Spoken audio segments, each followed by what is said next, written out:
Ассаламуалейкум, қайырлы кеш, құрметті көрермендер және әріптестер.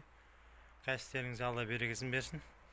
Бүгінгі түсіріп атқаным мынау кәдімгі дайын болған, уже бурттан шығарып, сәл кептіріп шығарған бүйек жұмысымызды мынандай қол жетімді істеп, осылай елекке өткізіп жатырық.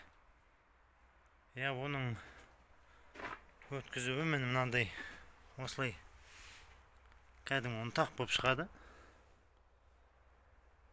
Қара шірінді болып осыны өткізіп жатырық.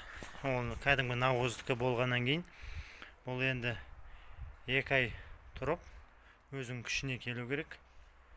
Содан кейін бұны экспертизаға жіберіп, гумусы қанша екен, бойындағы минералдары, қасиетті тыңайтқыштарының көлемі қанша болатын арнайы зертханаға жіберетін боламыз.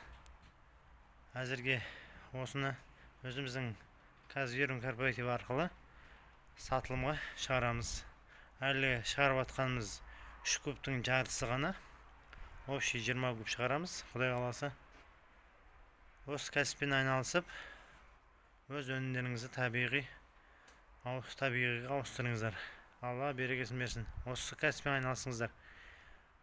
Хабарласып, осы кәсіппен айналысам деушілер болса, осы жазылып тұрған номерге хабарласып, анық ақпарат алсаңыздар болады. Бұл нағыз қажетті кәсіп қой. Кез келген адам айналыса алады. Көп сұрамайды. Ең басты ниет болса болды адамда. Жақсы, рахмет сіздерге.